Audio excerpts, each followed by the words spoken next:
Minnesota almost beat their division rival in Week 7, but now they get to go play on a shortened week on Thursday Night Football against the Los Angeles Rams, who are looking to get Cooper Kupp back. My name's Tyler here with my brother Ryan. We're going to break down this Thursday Night Football matchup here between the Vikings and the Rams. At the very end of the video, provide our predictions. But before we get into that, we do have a goal of getting to 100 new subscribers for these Week 8 prediction video series, and we've been able to hit that goal the past several weeks thanks to all of our new members. So if you haven't already, go ahead and subscribe, leave a like and a comment. Let us know who you think is going to win this game and why. So, Ryan, Detroit Lions, Minnesota Vikings game was a lot of fun to watch. Vikings were behind, actually, for a majority of the game for the first time in the year. They almost snuck out a win thanks to David Montgomery fumble, but the Lions came back and had to kick essentially a last-second field goal to win. But in general, though, I think it was still a solid performance from this Vikings team. They're definitely Kevin O'Connell's got this team going the right way. Justin Jefferson is proven why he's the best receiver in the league. And people who didn't take him first in their fantasy league are kind of kicking themselves. But they're going to be going up against a Rams team, which has been banged up for a majority of the year, but looks like they're starting to get a little bit healthier. Cooper Kupp is projected to be coming back for this Week 8 matchup. Didn't play in Week 7. But the Rams end up coming up with the win here against the Raiders, a much-needed win going to 2-4 on the season. I want to kind of just throw it over to you. What is your kind of overall thoughts kind of heading into this Thursday Night Football matchup? Yeah, I mean, the Vikings coming off a loss, really close game. It was a very good game that they had the opportunity to win there at the end, but they couldn't quite stop Detroit late in that game. So, very good team. This defense, even though they gave up, 31 to Detroit, still a very good team. It's a very good defense. That's just a really good offense. That's going to happen sometimes. Yeah. And all in all, I'm not really worried about the Vikings in the long term. And they're one of the healthier teams right now. I think in the long term, this is still a really solid Vikings team that could make a late playoff push. And for the Rams, they've been really banged up. They had a good defense performance against the Raiders, who are they're selling on offense. They just traded away Devontae Adams. They're not any good, but forcing 4 turnovers in an NFL game is still impressive. They've done a good job, I think, kind of managing and keeping these games close as they've gone through these injuries. It looks like Cooper Kupp is coming back. So all in all, I think it's a good matchup here on Thursday Night Football. The Rams, they had the one game to those 41-10 loss to the Cardinals, but since then, 27-24 win against the 49ers. 24-18 loss to the Bears, 24-19 loss to the Packers, and then a 20-15 win to the game. So, or win today against the Raiders. So, if I had to bet, this is probably going to be a mid-20s each way game. It's going to be a one-score game. And this is going to be fun to watch because these are probably two of some of the best coaches in the league. Sean McVay, obviously, has his accolades, and then at the same time, too, Kevin O'Connell. We saw what he was able to do with Kirk Cousins and then what they were able to do with that offense. But they're obviously, even on this channel, a lot of question marks once when Cousins left, and then you have Sam Darnold as the quarterback.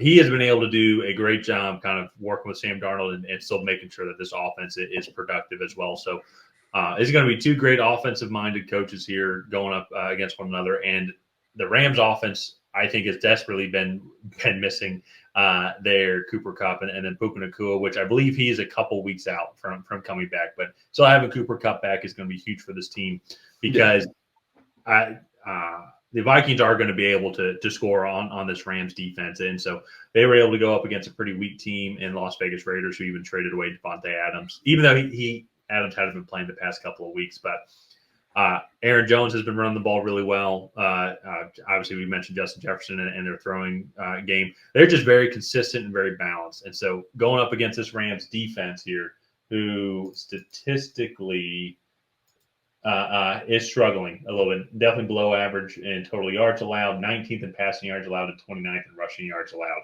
And if I go and look at the Minnesota Vikings stats here, statistically, they're average.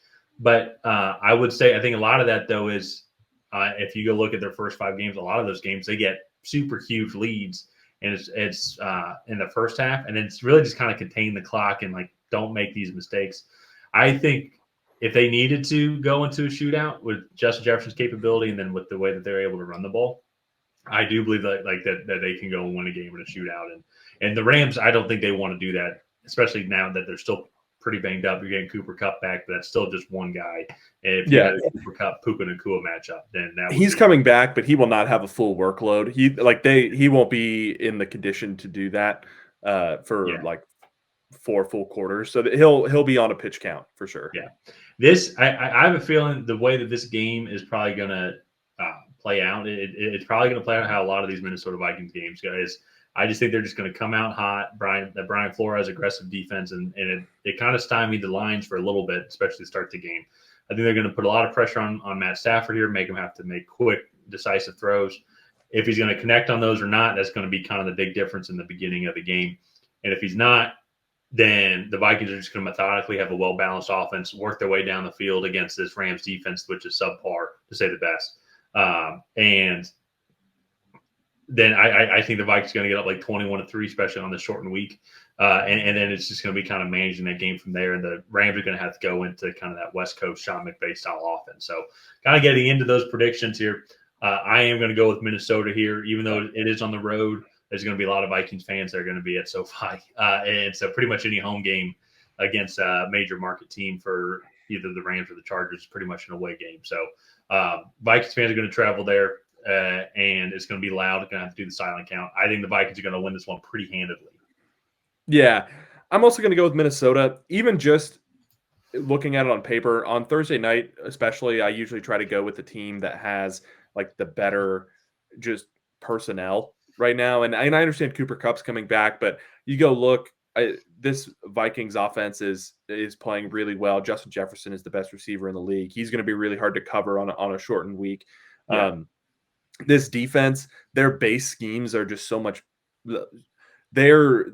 Brian Flores is one of the next top head coaching candidates. This defense itself, and just like what they're doing is putting so much pressure on quarterbacks without even really scheming up matchup wise. So if even on a short week, I still feel like this defense is going to be a really, really big threat for this offense. So they're going to get after Matt Stafford. I think they're going to cause some turnovers, like you said, get up early, and then I don't want to say coast to the finish line because they're not usually a team that takes their foot off the gas in that sense, but they'll get up early, and then I think Los Angeles will have to start taking some risks and things.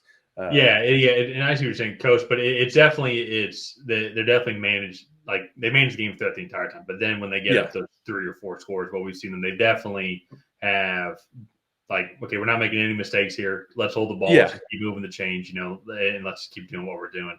And the Rams are going to have to try and find a way to stop that. And I think the one big X factor kind of coming into this is, I think you said with Justin Jefferson, who's going to guard Justin Jefferson? Like, I just don't know how this Rams team this Rams defense is going to be able to stop them, especially on a short week.